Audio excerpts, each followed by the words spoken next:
Books make you hope. Books make you dream. Books make you laugh. Books make you scream. This is the Books That Make You show, discussing books with authors and experts, unraveling the inner pages of all the books that help make us who we are. Hosted by Desiree Duffy. It's that time, the Books That Make You show, and I am your host, Desiree Duffy. Today, we're talking about books that make you geared up for the LA Bookfest. What's that? Well, you know how book festivals are the highlights of the year for us book lovers and for people who just love to go out and explore, hang out with the family, and get exposed to new things. Here in Los Angeles, we always get excited for the Los Angeles Times Festival of Books, and it's the largest book fest in the country. It often draws more than 150,000 book lovers and book industry people, different organizations and businesses, journalists, speakers, and leaders. And there's also the annual Beachbound Book Bash, and Books That Make You helps present that each year. Well, except for this year, the 5th annual Literary Tea, it ain't happening now. There's also, in New York, BookExpo and BookCon. And across the U.S., there's all sorts of ComicCons around the world. These pop culture events, these writers' conferences, and other expos and fairs that feature books and stories and creative people.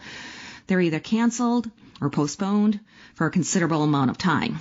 What if I told you that people who crave this community, who want to come together in unity, they still have that option? The LA Book Fest is that event, and it's happening Saturday, May 9th, and it's going to be a live stream featuring panel discussions and conversations with authors and publishing experts, thought leaders, activists, journalists, creatives, and more. There's going to be some author AMAs, Ask Me Anythings, and authors reading, huge bookish giveaway that's presented by Books That Make You. There's going to be a music-infused after party as well. And of course, lots and lots of books. My guests today are a part of this momentous event. KJ Matthews is an award-winning media and entertainment journalist and a regular contributor to the BBC News, DW News, and she's previously with Extra News and CNN for more than a decade. She's also the founder of Traveler Confidential, the eco-luxury website for travelers. Deborah Kobylt is an award-winning journalist as well. She is best known for her work on CNN, Fox 11 LA, KCAL 9 News, Turner Entertainment, and her very successful podcast, Deborah Kobylt Live, and she is president of Kobylt Media. KJ and Deborah have joined forces to bring together a panel of journalists for the LA Book Fest.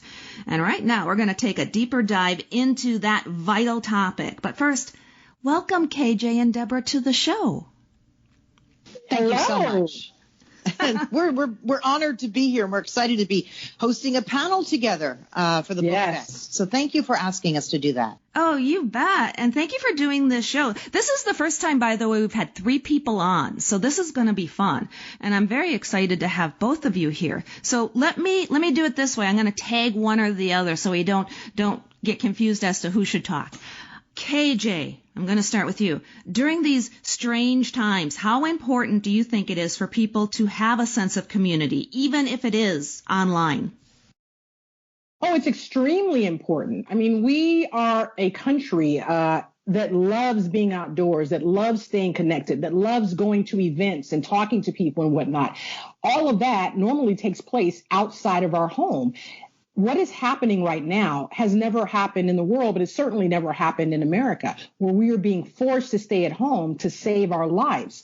And so making sure that we still have that sense of connection and belonging is extremely important. And this is one of the reasons why you've seen applicators like Zoom really just skyrocket, because people are so hungry to stay connected to people and their friends and even work conferences, just to make sure that they're not falling into this kind of isolated depression in their home, because there's so many things to be distracted by and depressed by right now that you need that sense of connection. Yeah, in a way, I think we're a little bit lucky not to diminish what's going on, but because of the fact that we today have the technology to be connected the way we are, whereas even 10 years ago, we weren't quite there with applications such as Zoom, like you mentioned. So in a way, it's kind of fortunate that we have these tools at our disposal. What do you think? Yeah. What do you think, Deborah? Honestly, I think this will change the way we communicate moving forward with each other, everyone, with our friends, with how we do business. You know, our roads are so crowded, right? So perhaps businesses will stop and say, hey, look, we were really effective by having some people at home. Maybe they'll remain at home and still be able to do their work, in which case also be able to coordinate with their family life, which I think will be a great thing. You know, we're congested, we're polluted, there's so much going on. So if there was a bright side to this, perhaps, right, I think moving forward, it'll change things. I know that I've been having dinner parties virtually with my friends every weekend. I mean, we've been doing, the three of us have been having a little Zoom get together every week in a way that we probably would not have been doing so, but it forced us to communicate in a certain way that I think people are enjoying, and I think we're just going to keep it up. And look at the elderly, right? They've been so isolated, and even families with their kids all over the place. I think now we're sort of forced to do it, and it's been a positive experience. I'm looking forward to doing it in the future. You know, jokingly, I was thinking, we're not going to know how to react in person. We're going to want to have every single party now on Zoom. I don't know what I'm going to do when I go back to a concert where there's like hundreds of people. I'm going to wear a mask, or I'm going to stay in a corner. You know, I've never been one really to just sort of be in the middle of a crowd anyway. I always like to be on the periphery. So right. I'm going to continue to do that, I have to tell you. Maybe it's from covering years of stories where I don't want to be in the center of a crowd. I don't know. But now even more so, I have to tell you. Right. That could be the case. I wonder, too, it seems very generational. I mean, let's face it. Millennials and Generation Z have been living their life a lot online already. Us Gen Xers and but you know, even with Generation Z and millennials, they have been living their life online, I think, much more than older people, but they've never really been forced to be indoors this long. That's a different type of isolation, I think. You know what? If I were to say, I have an older teen, right? So I have them all over the place. Very, very young millennials, and I have Gen Z. Do you know they're the ones who are adhering to this? And we're talking, I've got a ball player. I've got a kid who's out doing digs for archaeology.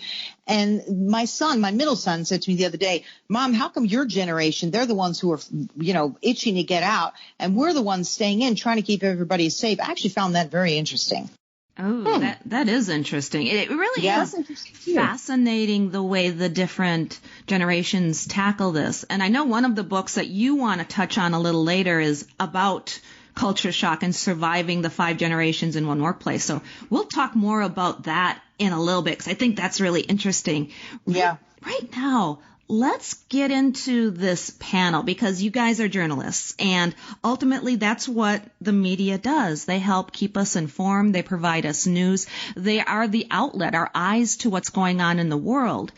And right now it seems like maybe the integrity of journalists are being impacted. Can you talk about, and we'll start with Deborah this time, why is this topic so important? Well, I get my news from everywhere, because I like very much to just be down the center. And as you said, we're the eyes to people. I try to make sure that I'm the eyes for everyone. I really don't want to have a point of view. I just try to be in the room and report on what's going on. Integrity, I think I've never seen so much politics ever, at least in my generation, of covering a story. It's incredible. I mean, every day, if you turn on the news, it's one side or the other. So I always say to people, be careful of where you're getting your news, where you're reading your news, and read all sides so that then you can form your own opinion. And that's why I think we've developed a really interesting panel for the Bookfest, because I think we have journalists from all sides with a lot of experience. Right, KJ?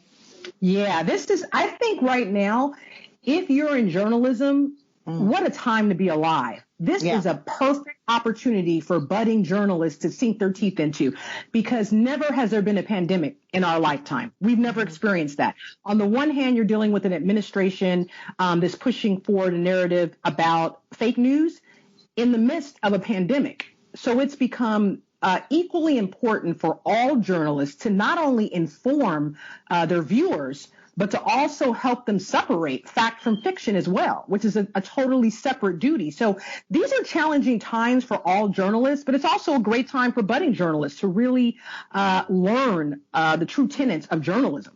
Right, and rise above the noise of politics. You know, as you said, we're in a pandemic for the first time in our generation in 100 years.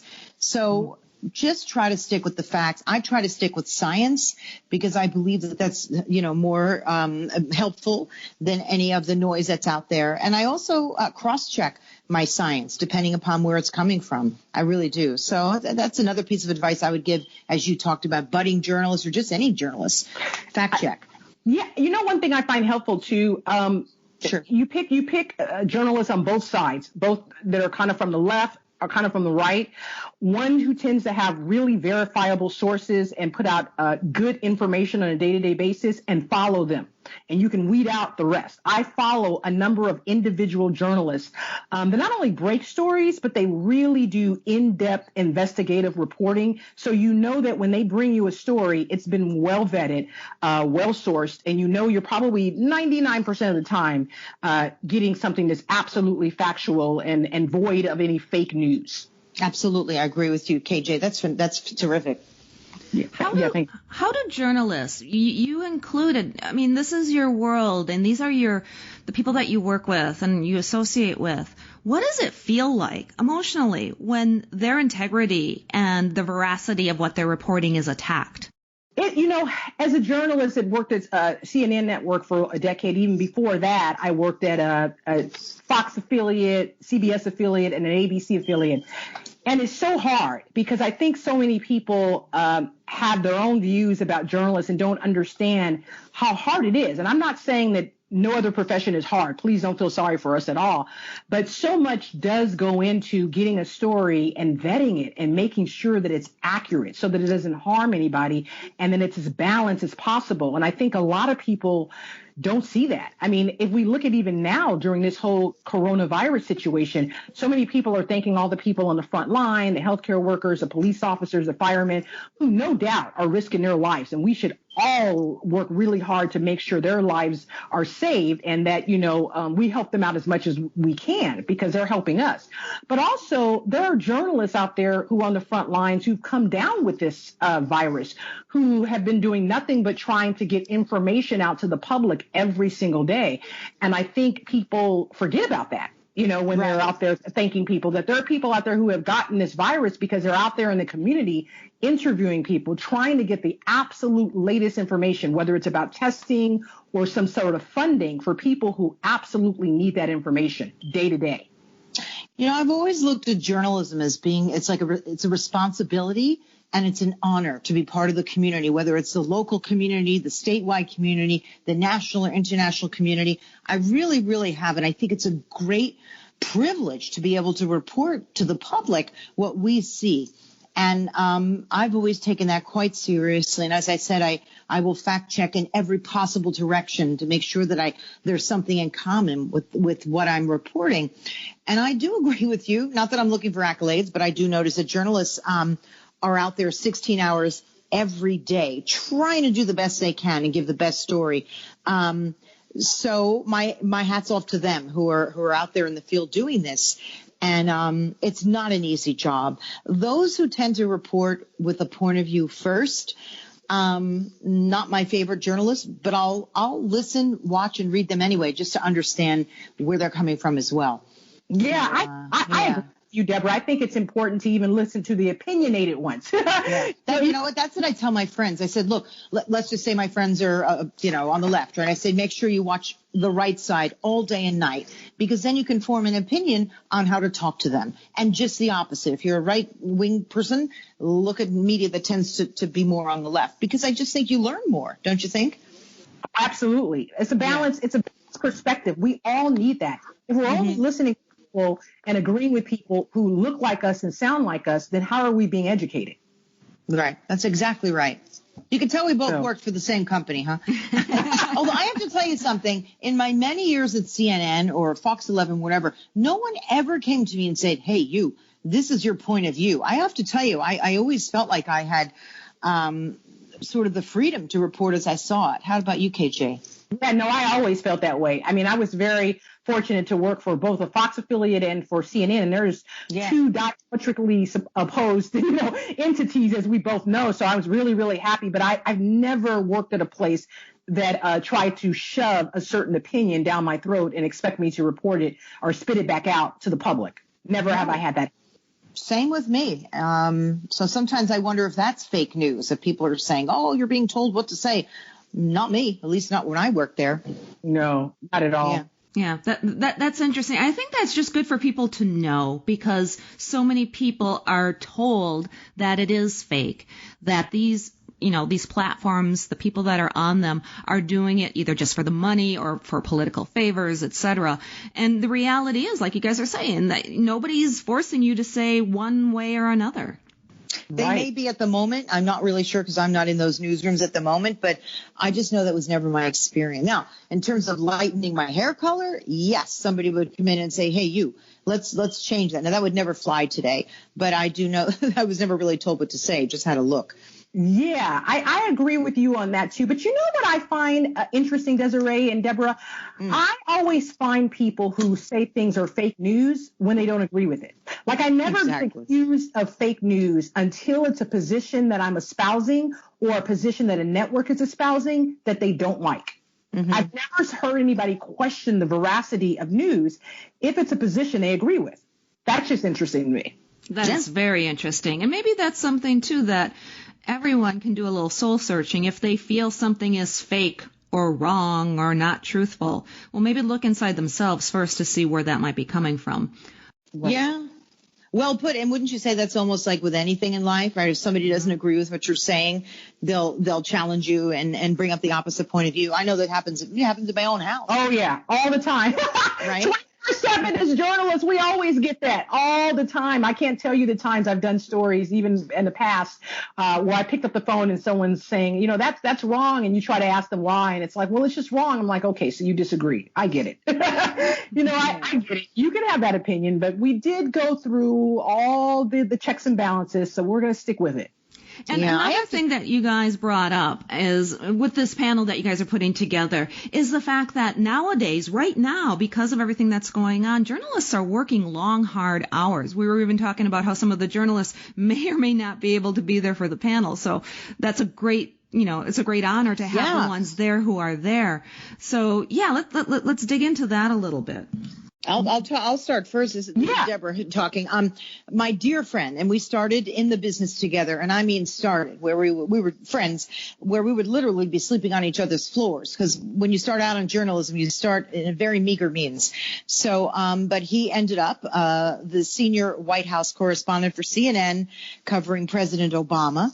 So we're thrilled to have him on the panel because, as he said to us all, he said, oh, I've got lots to say about this. He's very impartial, but, traveling with the President of the United States on Air Force One and being in briefing rooms and whatever, I mean, he's seen a lot. So he's got a lot to say about the coverage. And I have many, many, many friends who are anchoring primarily in the local news, and they're on the front lines literally covering COVID every night. And you're right, Desiree, they said to me, Deborah, I'm just not sure yet because they're not sure what might be breaking, what might not. So we're hopeful to get some of them. But I've got others in my pocket. But I know that KJ has some terrific journalists as well that she's bringing to the table. Yeah, definitely. Thank you, Deborah, for hanging that over to me. I want to talk a little bit about Claudia Puig. I met Claudia a couple years back, even though we had both been covering Hollywood for a long time, her on the print side and me on the broadcast side. But I'm a member of the African American Film Critics Association, and every year they choose a journalist to honor. And a couple years ago, they chose Claudia Puig just because of all the contributions that she's given.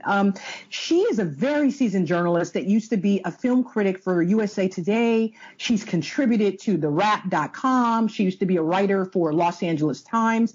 And currently she's teaching a class on film critiques. And she's also has a show on KCRW, which is like the local NPR station here in Los Angeles. So she just does a lot when it comes to film and media criticism. And she'll be joining us. So I'm super excited to have Claudia. She's also a Latin American. I say that, Latino, and I say that because she was the first Latina to be president of the Los Angeles Film Critics Association. So that's an honor, especially as a female. Mm-hmm. And it's usually an honor that's held by most white males. So it's nice to have some diversity in there. So I'm really looking forward to the perspective that she's going to bring to our panel. Outstanding. Great. Yeah, that's the Integrity in Journalism panel. Yeah, and we've got other surprises that hopefully are joining us. So I'd like to talk a little bit about that later, but have some other surprises. We'll kind of let people tune in and see what that is. But so far, Claudia for sure is joining us and is really looking forward to it. It's going to be just a diverse panel with diverse opinions, and I'm looking forward to it. And more information is going to be on the website as well, labookfest.com, so you can see all of the panelists. And there's other events too. There's other conversations. We have a conversation with Mitch Albom, which I'm looking forward to. He's the author of the best-selling memoir of all time, Tuesdays with Morrie, and he has a recent memoir, Finding Chica, which was about how him and his wife took in an orphan from Puerto Rico, and she had a brain tumor, and the doctors there had basically said, nobody here can help her. And so it's the story of her life, which is just so compelling. Plus, we have other panels like The Future of Fiction. Jonathan Mayberry, V-Wars, he's going to be on that. Maria Alexander, Jenna Bush, Scott Brody, Edgar Scott, Russell Nolte.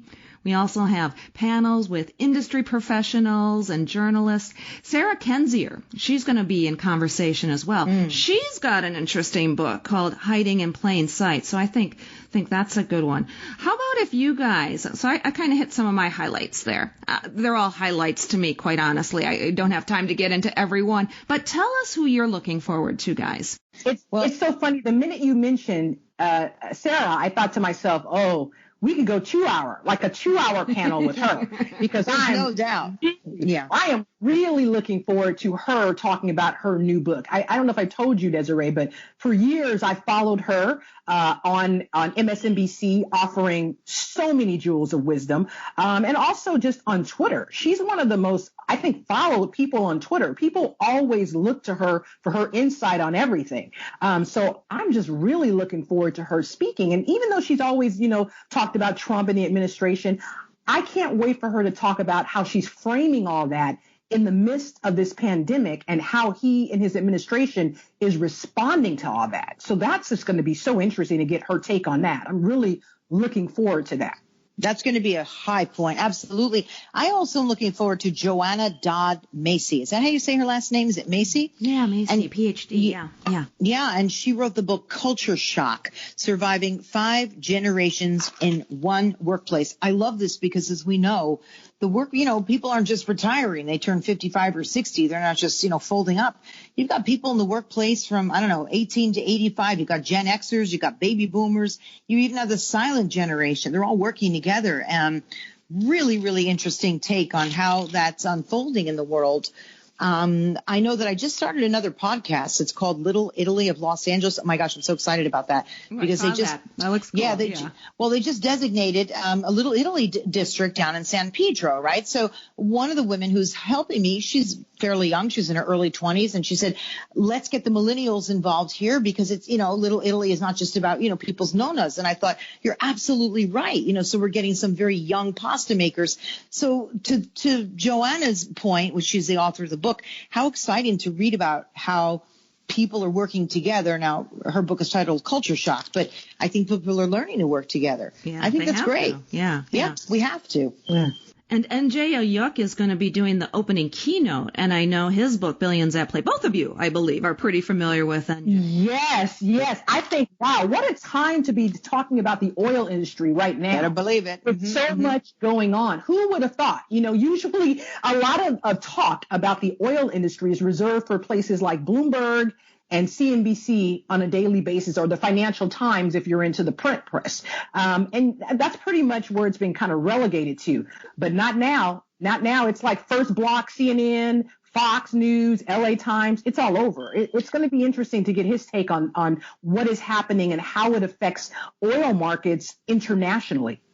And he also talks about Africa and how the oil industry can, in fact, help to pull the entire continent out of poverty, particularly led by the women there, which is very, very interesting. That's a whole different and interesting segment in his book. So I hope that he addresses that as well, because obviously we're all interested in that. Yeah. Good point. Yeah. He's a great leader when it comes to thinking forwardly about climate change, about women and the people. And it's interesting, too, even with what's happening right now with oil and energy and the effect COVID is having on that. Putin just tried to, kind of lock in prices. And what a time for them to try to play a move because, well, now they're looking at the industry going down because not as many people are using oil and energy. So it's so interesting how this has far-reaching tendrils that affect so many different industries. It's sort of the story of humanity, isn't it? I mean, just when people think they need something, there's something that comes along, and in this case, a pandemic or a war, God forbid, or something that comes along and just changes the direction of what we need and what we use. And we're very resilient people, Right. So it's a very interesting time that we're living in. Very. Yeah, exactly. Yeah. What other books or panels or speakers are you guys looking forward to? Well, I would like to find out a little bit more about the Finding Chica with Mitch album, but I'd also like to hear for him to talk about some of his other books in relation to how it fares during the pandemic. It's always interesting to go back and to talk to authors that have had best-selling books from years past and see how that kind of stands up to what's happening right now. There's so many people who are ahead of their time or forethought before we had a pandemic. So I think just looking back at a lot of the best-selling authors and their take on what's happening now during this pandemic and whether their books stand the test of time, so to speak. Mm-hmm. You know what I was looking at is a book that's sort of like off all of this topic, right? Like Sarah Winocor. Is that how you say her name? Yeah. Double Blind. And I thought that could be interesting. It's a crime thriller. And the more that I sort of was flipping through it, I thought, oh my gosh, this is interesting. And it unfolded and continued to unfold about, I don't want to give too much away, about someone's missing brother. And I thought that was a very, very interesting book just to look forward to. Also, The Last of Will. That's another book about a teenager and travel. And there's so much to look forward to that also isn't based in what's going on today, but might just take us away, Right. That escapism right now in books is so important to give ourselves a break. And Sarah was actually just on the show not too long ago. Her book Double Blind recently came out, and as well there's Cheryl Benko with The Last of Will. We're going to have David Ruggiero with us. He's got his second fiction novel coming out, Say Goodnight and Goodbye. He's a celebrity chef going way, way back to the PBS days. That man right there. When his memoir comes out, stand back. That's all I can say. Wow. And then we have Bilal Alaji, Scott Brody with The Org, which is about climate change and politics and cults and the White House. Ryan Southwick has a new book coming out. John Dracups with Clean Water for Developing Countries. I'm going to stop because I could go on and on and on, but the cool thing is the information is available on the website and people can go there to get updates because we are still adding new people. The book festival is a couple of weeks away. Again, Saturday, May 9th. Go to labookfest.com to register and to get more information. KJ and Deborah, can you each tell me, and KJ, you can start this time, just tell me what you've got going on in your world right now. What creative projects or what websites, what information can we find out about you? Well, Desiree, I'm always working on something, right? And now the great thing is I'm stuck indoors, so I get to do all those projects that were incomplete. So outside of being a journalist, as you stated, I also run a site called Traveler Confidential, which is really geared towards female travelers and providing a lot of tips and resources for them. And what I've done recently is turn that into kind of a COVID-19 travel update information. I know that a lot of people now are very interested in how does travel relate to the future in terms of what's happening now. Many people have had to cancel trips. Many people are worried about traveling in the future, airlines, destinations, hotels. And so I've kind of turned that into a resource, just basically out of the need to do that. So, you can go there and find out information, especially in the weeks to come. And outside of that, I'm working on a couple other things that are a little bit top secret, kind of TV show related, but there's some things that I put off for so long, and I'm so happy now that I actually have the time to do tons of writing and treatment writing and kind of script writing, things that I've been putting off. So I'm feeling happy about that. You know how you have a things to do list and you're actually able to kind of whittle it down. Checking things off. Yes, you feel great. You go from 50 to like 2 and you're like, all right, I can build a house. I can do things. So I'm feeling just really invigorated by this time to just kind of stay at home and get things done and just be more spiritual too. Just kind of get connected with myself again. Amen to that. Amen. Yeah. Deborah, what do you got going on? Well, it's a great passion of mine. I love doing it's an audio and video podcast, and it's called Deborah Kobylt Live. And I'm very proud to say we've reached over 2.5 million views. We're sort of we've done very well, particularly on YouTube. Yeah, actually we're closing in on almost 3 million. So we've got a lot of people who watch the show. They're downloading the show also on iHeartRadio and on Apple Podcasts. It's also on Facebook. But and basically we talk to change makers. Honestly, a lot of women. But we've got philanthropists, we've got moms, we've got authors and teachers and entertainers and entrepreneurs, but people that are doing something that are making a difference. You don't have to be famous. You don't have to be rich. You just have to be doing something. So I'm enjoying that very, very, very much. We just started this podcast to highlight Little Italy in Los Angeles because there never was one, really. The Italians are just sort of scattered all over L.A., and it's this third largest state with a concentration of Italians. So the local government formed a Little Italy down by the waterfront in San Pedro. So I'm part of that, and I'm doing their podcast and loving it because my family's from Italy. And I'm doing a lot of media training because now that everybody's on Zoom or Skype or whatever they're on, they're appearing on camera. And some people may have great ideas, but they might not be able to vocalize it very well. So I'm getting a lot of calls to do that. And I do that also under my name, Deborah Kobylt. My website, deborahkobylt.com, and on all media platforms, just Kobylt, Deborah Kobylt. And excellent. So that's what I've been doing. So it's been, and plus, I got 3 kids, a dog, a cat, 3 lizards, 2 fish, and a husband. Keep you busy. Right? And you guys are both on social media too, so people can follow you and stay up to date on all the stuff you got going on your Twitter, Instagram, Facebook. I think that covers all 3 of you, right? Yes. Awesome. Awesome. KJ and Deborah, this was fun. Thank you for doing the interview today. I had such a great time talking with you guys. Yes. Thank you for having us, Desiree. We really appreciate it. Yeah, and I enjoy working with KJ. It's a lot of fun because we've got many similar experiences. We didn't once talk over each other. I mean, this has just been great. I know. We're looking forward to this panel. I think it's going to be really terrific. I think people are going to be very interested in it. I really do. Yes. I know they would. Exactly.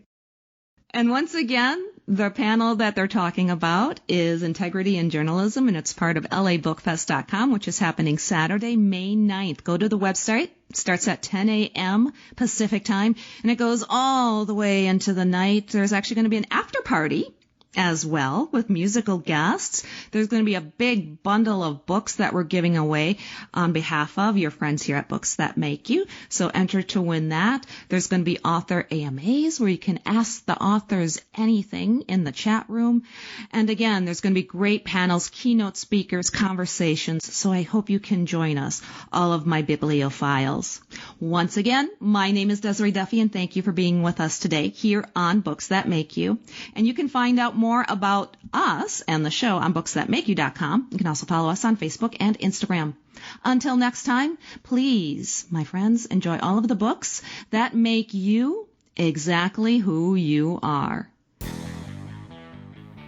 The executive producer for Books That Make You is Desiree Duffy. Produced and sound mastered by Phil Giangrande. Engineering by Dave Nabox.